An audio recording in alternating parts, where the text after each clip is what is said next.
আসসালামু আলাইকুম আপা ভাইয়ারা, সবাইকে রিমিস্ট্রিনি ফ্যামিলিতে স্বাগতম। আশা করছি আল্লাহর অশেষ রহমতে সবাই ভালো আছেন। আপনাদের সাথে আমি আজকে একটা শুটকি রেসিপি শেয়ার করব। শুটকি পছন্দ করেন না এমন খুব কম মানুষ আছে। এখানে আমি পেঁয়াজ, রসুন, কাঁচামরিচ নিয়ে নিলাম, খোসা ছাড়িয়ে কাঁঠালের বিচি কেটে নিলাম, আর শুটকিগুলোকে আগ থেকে কেটে টুকরো করে গরম পানিতে ভিজিয়ে রেখেছিলাম সফট হওয়ার জন্য। বড় মাছের শুটকিগুলো বিশেষ করে একটু সফট করার জন্য অনেকে সিদ্ধ করে নেন অথবা গরম পানিতে কিছুক্ষণ ভিজিয়ে রাখেন, তাহলে সফট হয়ে যায়। সিদ্ধ হতে বেশিক্ষণ সময় নেয় না। এখানে তেল দিয়ে আমি পেঁয়াজ রসুনটা দিয়ে তারপর শুটকিটাকে ভেজে নিচ্ছি। খুব কম মশলায় এই শুটকিটা খেতে খুব মজা হয়। আমি আসলে শুটকিতে খুব একটা বেশি মশলা ইউজ করি না।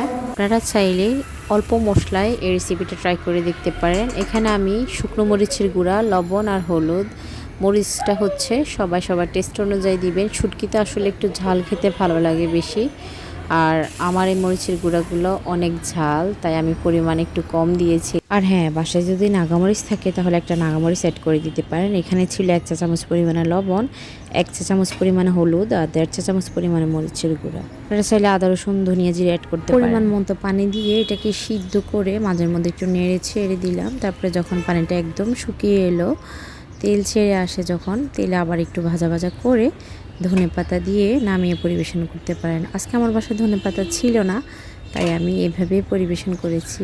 আপনার বাসায় ট্রাই করতে পারেন। রেসিপিটা আসলে অনেক মজা হয়। আজকে এই পর্যন্তই। সবাই ভালো থাকবেন, আমাদের জন্য দোয়া করবেন। আল্লাহ হাফিজ, আসসালামু আলাইকুম।